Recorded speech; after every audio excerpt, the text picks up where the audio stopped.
how would you define the translatory motion? If someone asks Translatory you, motion, sir. please explain translatory motion, how would you matlab explain this to him? So it's the motion along a Is straight path, straight actually a line, ठीक path है? without hand rotation. Simplest form हमारे पास क्या है कि if the motion is translatory linear, the path is not changing, such a motion would be known as a linear motion, translatory motion, ठीक है?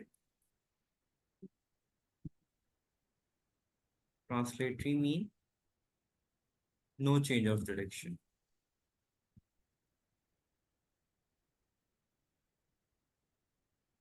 फिर आता है drive from the definition of velocity and acceleration as well as graphically. तो हम लोगों ने आपने 9th में भी वो की हुई है, s is equals to vt, s is equals to vit plus half gt square, sorry at square, और 2as is equals to vf square minus vs square. वो जो हम ग्राफ से करते थे, ऐसा ग्राफ बनाते थे हम लोग, उसके अंदर हम लोग एक सेक्शन ये लेते थे, एक सेक्शन ये लेते थे, एक को हम हाफ at का नाम देते थे, ये मेरे पास वैसे t होता था, और ये मेरे पास v इनिशियल और ये वी एफ, याद है ये वाले ग्राफ? Yes, sir. इससे हमने वो आई गेस उसने रिपीट में बोला, solve problem using the equation of motion for these, sorry last हमारे पास क्या होती थी, v f is equals to we i plus a t. इसके अकॉर्डिंगली हमें करना है, जब हम इक्वेशन ऑफ मोशन कहते हैं उसमें दो ही कंडीशंस होती थी। पहली कंडीशन हमारे पास क्या होती थी कि ट्रांसलेटरी मोशन, और दूसरी कंडीशन क्या होती थी, uniform acceleration. These are the mandatory conditions for using the equations of motion without air resistance, ठीक है? This includes the situation where the equation of motion needs to be resolved into vertical and horizontal component. Basically, जब हम motion को vertical and horizontal component में split up करते हैं, तो this is known as projectile motion, ठीक है? एक सेकंड होल्ड करना।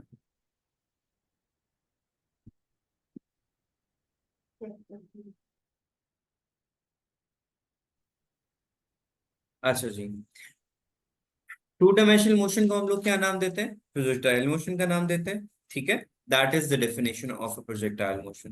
के अभी तक हमने जितने भी मोशंस पढ़े थे, इट वाज ईदर and मतलब it had a linear motion, translatory motion था। When this translatory motion is divided into its vertical and horizontal component, such a motion is known as two-dimensional motion or projectile motion. Since you already know कि cos component कैसे draw करते हैं and sin component कैसे draw करते हैं, projectile motion को understand करना काफी इजी हो। For example if I ask you velocity का हॉरिजॉन्टल कंपोनेंट क्या बनेगा, हाउ वुड यू से the horizontal component of velocity, what would be the horizontal component of velocity? Velocity, sir.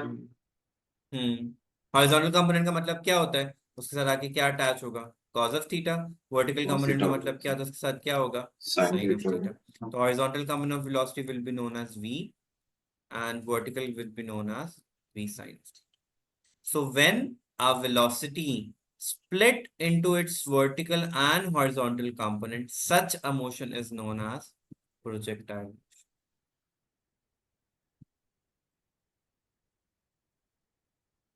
Okay?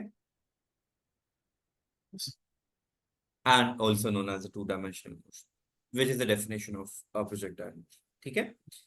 अब अगर हम एयर रेजिस्टेंस को ignore करें तो वर्टिकल डायरेक्शन में the only force that is acting is the force of gravity, और horizontal direction में since हमारे पास अगर एयर रेजिस्टेंस नहीं है तो कोई भी फोर्स नहीं लग रही होती, तो नॉर्मल जो हॉरिजॉन्टल कंपोनेंट ऑफ वेलोसिटी होता है वो कांस्टेंट रहता है, एंड वर्टिकल में हमेशा सम ऑफ वेलोसिटी प्लस ग्रेविटी का फैक्टर जो है वो आ जाता है।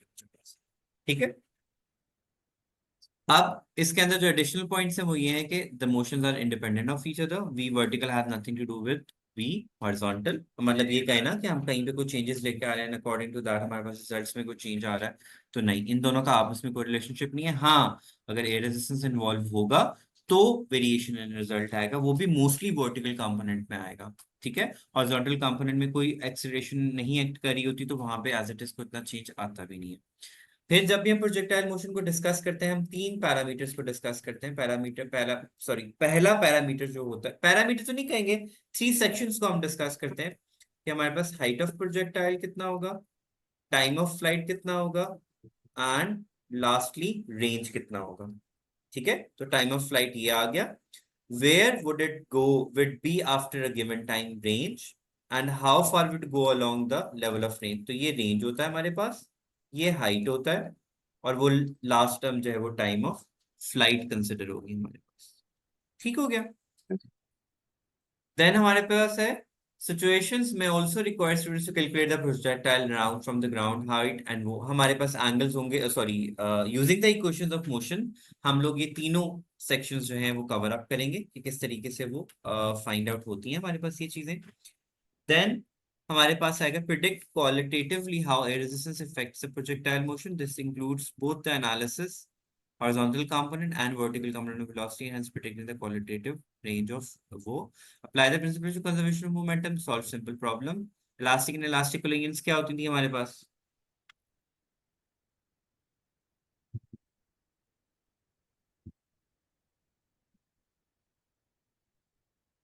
हम कैसे डिफाइन करते थे इलास्टिक एंड इलास्टिक कोलिजन को? नहीं सर नहीं। इलास्टिक कोलिजन क्या होता है? जिसमें kinetic energy of the system conserve रहती थी, और इलास्टिक कोलिजन किसमें होती थी? जिसमें kinetic energy of the system conserve नहीं रहता था। बस यही था। वेलोसिटीज को हम पढ़ेंगे इन टू डायमेंशनल मोशन, मोमेंटम को हम पढ़ेंगे टू डायमेंशनल मोशंस में। हमने जो मोमेंटम की इक्वेशंस आपने की थी ना प्रीवियसली, आपने उसमें नॉर्मल कोलिजन्स पढ़ी थी, हेड ऑन कोलिजन्स पढ़ी थी, the two bodies are in the same direction. तो कंजर्वेशन ऑफ मोशन मोमेंटम क्या था? m2v2 initial before, and m1v1 dash plus m2v2 dash. या हद से ज्यादा आपने ये पढ़ लिया होगा, अगर आफ्टर कोलिजन वो स्टिक टुगेदर कर गए तो m1 plus m2 into we आ जाएगा। अब हम उनको देखेंगे, अगर हमारे पास टाइप्स ऑफ कोलिजन्स वेरी कर रही हैं, हेड ऑन कोलाइड कर रहे हैं, मे बी शायद, I have not read the chapter now, मतलब I will walk it through with you जब हम इसको करेंगे। तो we might find the velocities की हम लोग वैल्यूज में भी कैलकुलेट करें कि जो फाइनल वेलोसिटीज थी object one and object two की, how to calculate the final velocities of the object, we might do that as well. Translatory motion से उन्होंने स्टार्ट किया। ट्रांसलेटरी मोशन से वी आर फेमिलियर विद कि what is translatory motion, हमने उसको discuss भी कर लिया हुआ है। यहाँ पे शॉर्टली उन्होंने कहीं पे अगर बताया हुआ होगा तो हम उसको देख लेते हैं।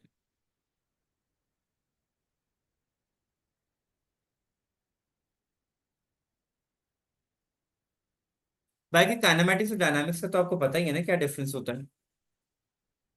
Do you remember the difference between kinematics and dynamics? हाँ सर पढ़ा। काइनेमैटिक्स होता था कि motion without referencing to force, and dynamics होता था motion with reference to force. ये डिफरेंस होता था। यस We know that कि motion is not possible without force, but if we are not referring to the application of force, that would be kinematics, and if we are referring to the application of force, that would be dynamics। Equation of motion में हमारे पास क्या है? वही conditions उन्होंने start में discuss की हुई है, that it should be moving along a straight line, acceleration constant होनी चाहिए, magnitudes or vectors such as displacement are considered, direction of initial velocity and all quantities which are in initial velocity are taken as positive। Question motion से यहाँ पे S is v I t नहीं discuss किया हुआ। ये वो graph आ गया जो मैंने आपको बताया बताया भी था। ये पता है ना, half T into a T क्यों बनेगा?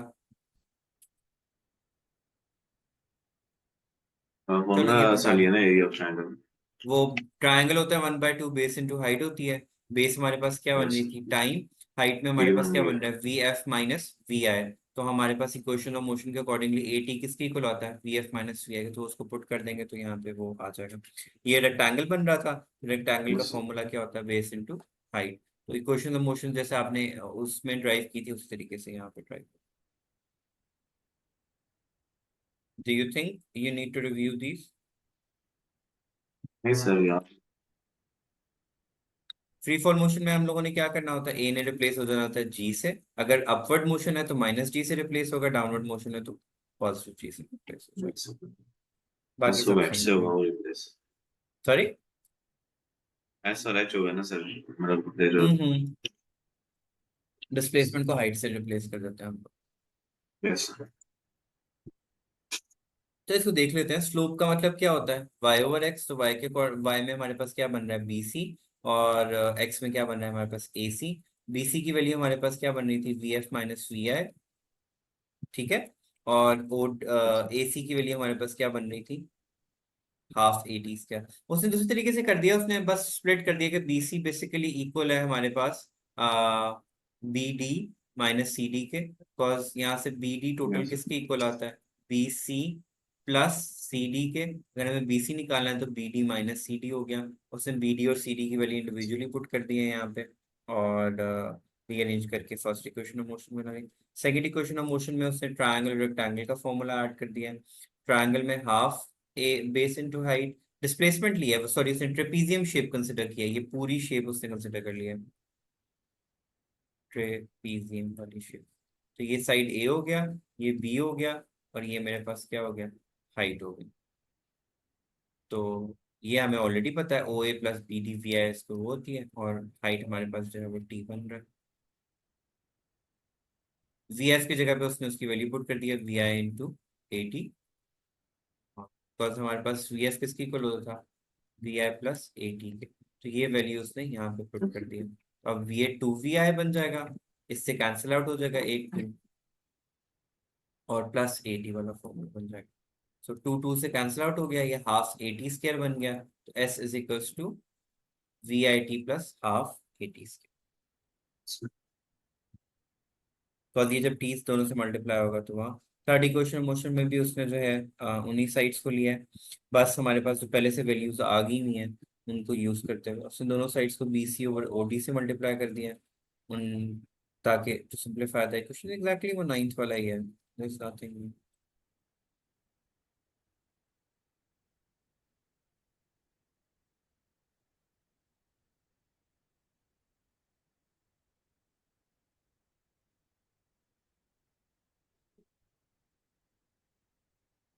Do you think you have the capacity to start projectile motion today?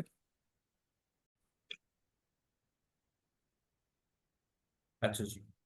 So projectile motion basically क्या है, two dimensional motion of an object, which means उसका वर्टिकल कंपोनेंट भी होगा, which means x component, x के along उसका movement होगा, ठीक है। And it would have, sorry, y component, vertical is y component, and horizontal component जो हमारे पास एक्स कंपोनेंट होगा। अब प्रोजेक्टाइल मोशन को हम टू वेज में डिस्कस करेंगे, one that is going from up to down, and one which is going like this, ठीक है। अब एक चीज याद रखिएगा, हम जब इस मोशन को डिस्कस कर रहे हैं तो ये वेलोसिटी का वर्टिकल कंपोनेंट होगा जो कांस्टेंट रहेगा throughout the motion. Horizontal component जो है वो आहिस्ता आहिस्ता क्या होगा, इंक्रीज होगा, up till it becomes equals to v y, v x and v y in terms of magnitude. Similarly, why do we say it's going to be constant? The reason behind that is कि हमारे sir आवाज पास बंद हो there गया is, आपकी। sorry,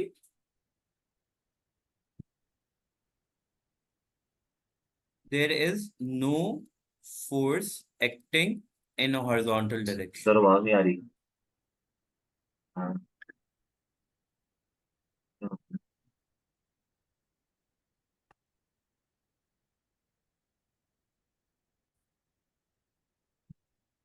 तो velocity का जो x component है that would remain constant throughout the motion since there is no force acting in the x direction. Whereas if we discuss that there is no resistance present, तो normally Vy जो होता है vertical component, the only force that is acting in this direction is the force of gravity, ठीक है। In order to find out the displacement along x and y component, along x and y direction, we take help from the equation of motion, which is S is equals to VIT plus half GT square. Ji Since the motion is downward, तो हम positive G लेंगे। अभी अभी हमने discuss किया कि x के along जो displacement होगा, there is no force acting in that direction, so ये वाला फैक्टर पूरा क्या हो जाएगा, zero. Gravity does not act in on the horizontal direction, gravity only acts in the vertical direction, तो ये फैक्टर क्या हो जाएगा, zero. The only force that would be acting, the only thing in the direction of x, horizontal displacement would be VIT. Similarly, जब हम y के log बात करते हैं, हम just at this point की बात करें, the moment it leaves this position, तो at the very instant हमारे पास इनिशियल वेलोसिटी की वैल्यू क्या होगी, 0 होगी उस डायरेक्शन के अंदर, तो हम ये वाला फैक्टर को 0 पुट कर देंगे, and the only thing remain would be half gt square. Let me revise everything. This is the equation of motion that we are using for the projectile motion that is going from up to down. I have replaced s with x to show displacement in the x direction and y to show the displacement in the y direction. Now, when I go back to this equation and see कि x direction में there is nothing acting in the x direction, so there is no gravity in the horizontal direction. So if g is equals to 0, this whole factor would become 0. The only thing left would be VIT. And since we are talking this instant, so at this instant, the only component of velocity is Vx. There is no Vy at this instant. So initial velocity along y direction would be 0. The only force acting would be the force of gravity. So displacement along y direction would only be equals to half gt square. Am I clear? Sir. Okay. This is the motion that I was talking to you about. अब जब हम ऊपर से नीचे की तरफ जाएंगे तो acceleration along x-axis is 0 and acceleration along y is only force of gravity. And the component of velocity along x direction would be Vix, and there is no velocity acting in vertical direction at this very instant. Keep this in mind, we are talking about this very instant. ठीक है? So at this very instant, the only velocity that is acting is Vx. There is no Vy along this direction. And there is no G along this direction. The only G is along vertical direction. तो ये उसने सारे parameters यहाँ पे discuss कर दिए में हैं कि x के along क्या होगा और y के along क्या होगा. ठीक है? Since we have discussed so many time, उसने यहाँ पे इक्वेशन जो है VF is equals to VI plus AT वाली यूज की भी है. ठीक है? बट उससे कोई आपका meaning as it is change नहीं होगा. अगर हम फाइनल वेलोसिटी को चूंकि a का वैल्यू 0 था, एज पर this equation VF is equals to VI plus AT.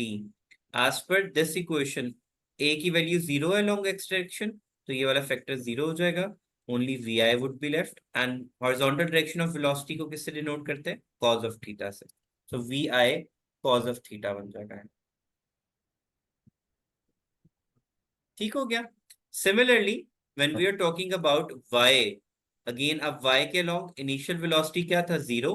वो उसने वो पुट कर दिया, a को रिप्लेस कर दिया पॉजिटिव g से, तो VF become equals to GT. तो अब मैग्नीट्यूड ऑफ वेक्टर हमने देखा हुआ है हमेशा x एंड y के कंपोनेंट का स्क्वायर लेके under root according to Pythagoras theorem. तो ये वेलोसिटी, फाइनल वेलोसिटी का total F X and Y को करके एंड टेंजेंट थीटा इसको फाइंड आउट कर. ठीक है? ये वो इक्वेशन है जो मैंने आपको लिख के दी, हाइट की डिस्प्लेसमेंट. ठीक हो गया? यहाँ तक क्लियर है हमें? Yes, sir. और ये कौन सी शेप हमने डिस्कस की है? ये वाली शेप. तो अगर आप उसको समराइज करो तो final velocity along x direction क्या बना है? vi cos of theta. Final velocity along y direction is equals to gt. Sum हमारे सामने है, थीटा हमारे सामने है, एंड डिस्प्लेसमेंट की इक्वेशन हम डिस्कस कर चुके हैं already.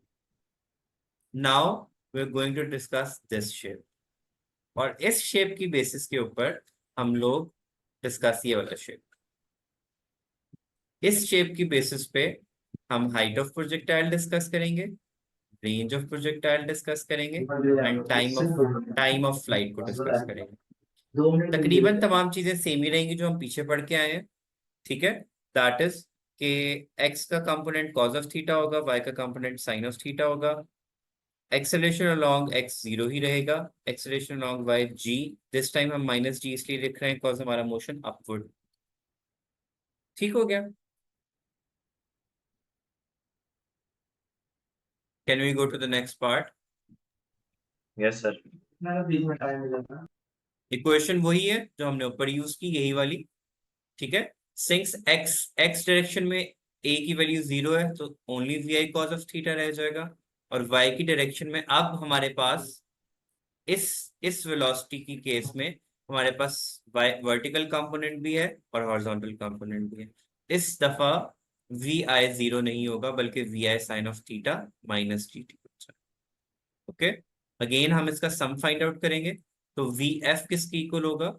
Under root V F X plus under root V F Y के का स्केयर भी, सॉरी सादा, और उनकी वैल्यूज हमारे रिस्पेक्टिवली हो जाएंगी। डू यू नो कि sine square theta plus cos square theta is equals to 1 होता है? ट्रिग्नोमेट्रिक सर फंक्शंस है। ठीक है, आप यू कुड सी हियर, उससे यहाँ पे वो चीजें दोबारा से डिस्कस की, डिस्प्लेसमेंट और एक्सेलरेशन को डिस्कस किया along x and y direction। ठीक है, अब जो हाइट है, हाइट ऑफ प्रोजेक्टाइल, वो as you could see here ये होती है, रेंज ये होता है, and time of flight is very basic thing कि क्या होगा। इक्वेशन हम हाफ हाइट ऑफ फ्लाइट के लिए ये यूज करेंगे, s is equal to we I T plus half G T square. Okay, s को रिप्लेस कर देंगे h से,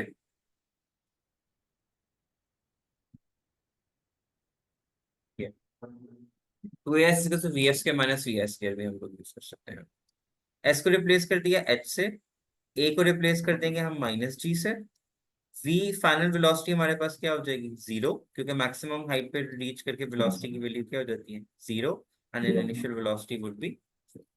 अब 2 minus G H, and V I की जगह पे आप चूंकि vertical component of sine of theta आ जाएगा, तो minus 2 GH minus V I square sine square theta, ये कैंसिल आउट हो जाएगा। हमें h को सब्जेक्ट बनाना है, तो h would be equals to we I square sine square theta over 2g। Using this equation, we can find out the height of projectile.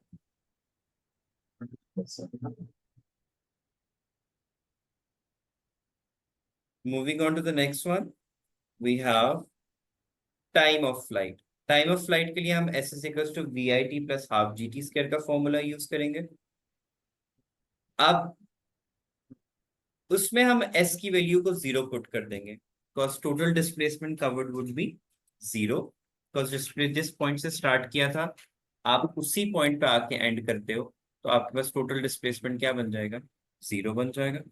ठीक है, सो s की वैल्यू हो गई 0, वी आई की value V I V, time is time, half minus G, वो सारा factor वही रहेगा। h को 0 पुट कर दिया, वी आई वाई की जगह पे V I sine of theta into T minus half G T square, इसको मैं उस साइड पे मूव कर दूंगा, टी टी से कैंसिल आउट हो जाएगा, and rearrangement equation T is equal to 2 vi sine of theta into जी।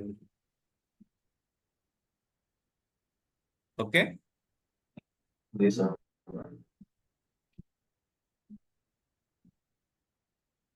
अब आप पूरा टाइम ऑफ फ्लाइट लें या जस्ट हाइट तक लें, तो हाइट तक का टाइम क्या होगा? हाफ ऑफ द फ्लाइट होगा, तो उससे नेक्स्ट पार्ट में वही लिखा हुआ है कि आप टाइम को डिवाइड बाय 2 कर दें तो मैक्सिमम हाइट के लिए टाइम आपको मिल जाएगा।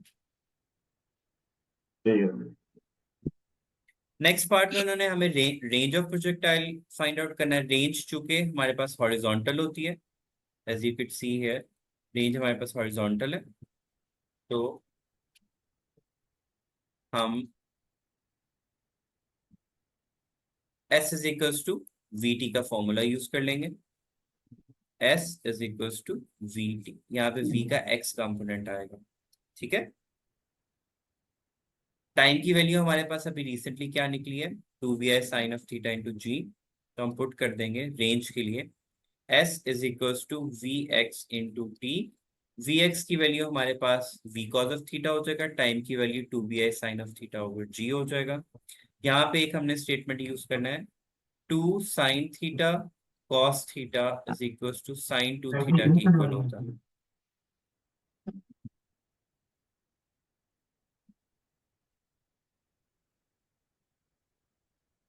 तो हमने रीअरेंज किया और range came out to be ये v एंड ये v मल्टीप्लाई होकर स्क्वायर बना देगा और बन जाएगा vi square sine 2 theta.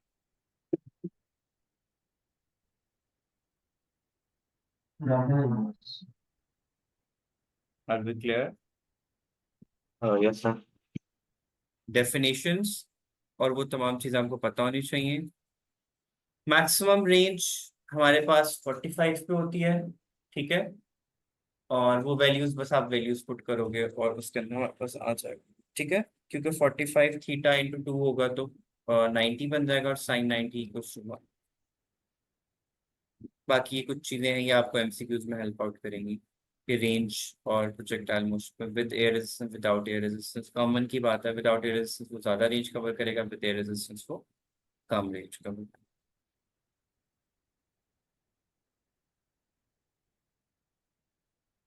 Okay, let me know if you have any question regarding this topic. You have discussed momentum in the previous class as well. We know that the momentum is the property of a body due to motion. Momentum is the property of the body due to motion. That as long as there is motion in the body, there would be momentum. If there is no motion in the body, there would be no momentum. Momentum is given as P is equals to mv. ठीक हो गया? Then हम लोगों ने Newton second law and momentum का आपस में relationship discuss किया था। वो कैसे आया था? Newton second law is given as F is equal to ma and a is given as v minus u over t, rate of change of velocity. ठीक हो गया? If I put this here in place of a, I will have this equation, right? Yes sir. अब mv, v इसमें किसको show कर रहा होता है? फाइनल वेलोसिटी को, और u किसको शो कर रहा होता है? Initial initial velocity. Velocity. So this would become the final momentum and this would become the initial. And rate of change of momentum is written as like this. Okay. Yes sir. So we can write as word equations that average force is equals to change of momentum over time. Okay. जी sir. If I rearrange this above equation, this one, and write it like this, F cross T is equals to mv minus mv. Do you have any issues with this? Sorry, नहीं sir. is that understandable? Yes sir. So this F cross T is known as impulse. And impulse क्या होता है? A force that acts for a very short interval. That is whenever two bodies come in contact, जब भी force लगेगी, that would be known as impulse. Okay? Yes sir. हमने projectile motion का resistance वाला part discuss कर लिया था ना। विद रेजिस्टेंस उसका फॉल कम होगा, without resistance go to a higher height and to a higher range, and these angles with respect to range. Maximum value हमारे पास किस पे होती है? 45 के एंगल के ऊपर। कॉज क्या फॉर्मूला था? vi square sin 2 theta over g। हो गया था ना ये सारे पार्ट्स डिस्कस हमारे? जी सर। नहीं सर, बल्कि ये वाला नहीं हुआ था आई थिंक, सेम रेंज वाला। रेजिस्टेंस वाला हुआ था कि रेंज क्या होता है हमारे पास? What do we know about range? Sir distance इसने ट्रैवल किया है प्रोजेक्ट। ठीक है, तो ऑब्वियसली अगर रेजिस्टेंस हमारे पास प्रेजेंट होगा तो उसके हाइट और रेंज को इफेक्ट पड़ेगा? पड़ेगा sir. Would it be affected? Yes sir. Clearly पड़ेगा, ठीक है। So we can see from this diagram, if there is an air resistance present, तो उसका height भी decrease होता है, उसका range भी decrease, जी sir. and range versus height का relationship with respect to angle होता है clearly, बस range किसके equal था? vi square sin 2 theta over g के, और height किसकी equal था? height of the projectile किसकी equal था? Do you recall that के height किसके show होता है? एग्जैक्ट नहीं हमरे।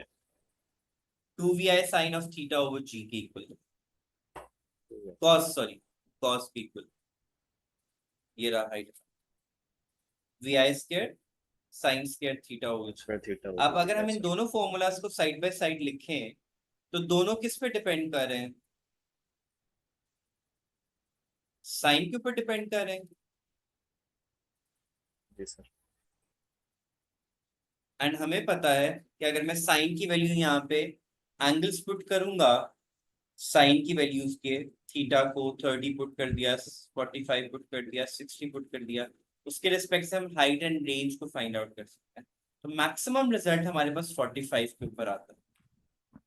Why is that? बिकॉज 45 को जब आप यहाँ पे पुट करेंगे तो वो 90 बन जाएगा, यहाँ पे भी वो 90 बन जाएगा, और हमारे पास मैक्सिमम हाइट और रेंज आएगा at an angle of 45।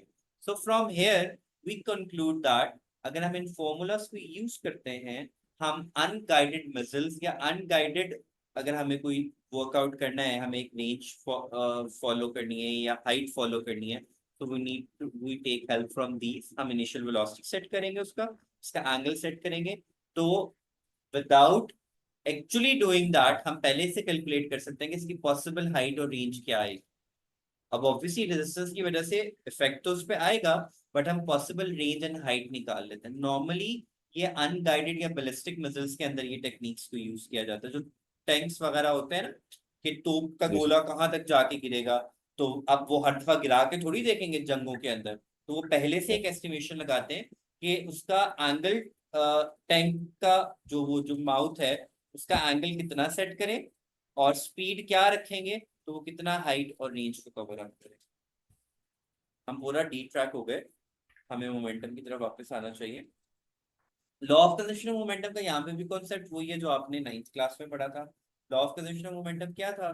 That momentum of a body before collision and after collision remains same.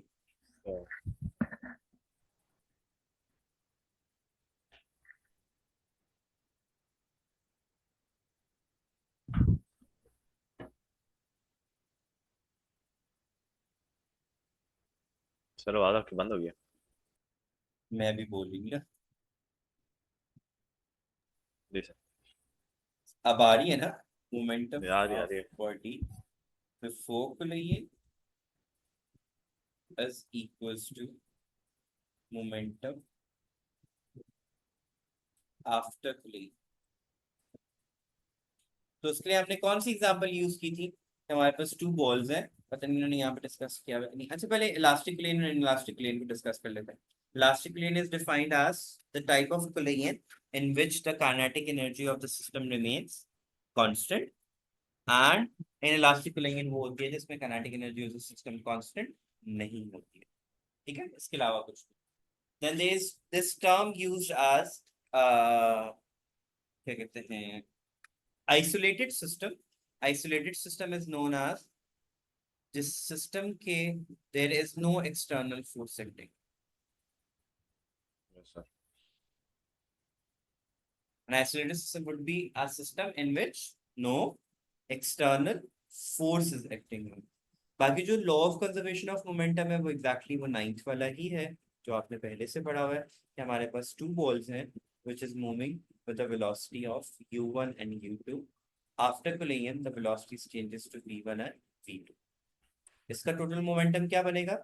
m1 u1 plus m2 u2, और इसका क्या बनेगा? m1 v1 plus m2 v। Since they are going in the same direction तो plus का sign आएगा। अगर इनकी direction of motion change होता है तो उसमें क्या आ जाएगा? माइनस का साइन चेंज, ठीक है। Yes sir. ये दोबारा सुन लो, cause velocity एक वेक्टर क्वांटिटी है, whenever it would change its direction तो उसका साइन भी क्या होगा, accordingly चेंज होगा। as they are going in the same direction, तो अगर इन केस इनका डायरेक्शन चेंज होता है तो साइन भी साथ में क्या हो जाएगा, चेंज हो जाएगा। अब जो ये elastic plane in one dimension है ना, ये बड़ा मजे का टॉपिक है। इसके अंदर बेसिकली डिस्कस ये करते हैं कि जो आपने ये v1 और v2 को डिस्कस कर रहे हैं ना, फाइनल वेलोसिटीज को डिस्कस कर रहे हैं आफ्टर कोलिजन, अगर हमें इसको कैलकुलेट करना हो तो हम कैसे करेंगे। पॉइंट पिकअप हुआ कि इलास्टिक प्लेन वन डायमेंशन किसको शो कर रहा है, कि जो वेलोसिटीज आफ्टर कोलिजन है, if we want to calculate that value तो हम उसको कैसे करेंगे। Okay yes.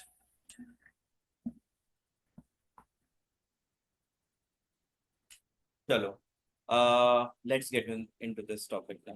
Okay, how to calculate the equations for the velocities of the object after collision.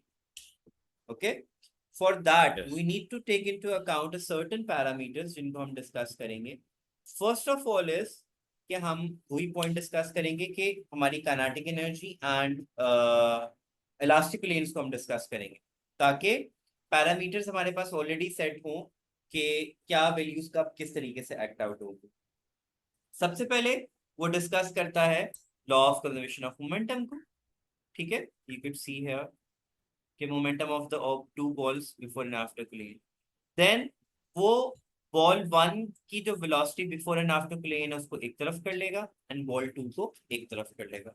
Let me zoom this for you. I could write all the equations separately, but once it's written here, so what's the point of writing it again?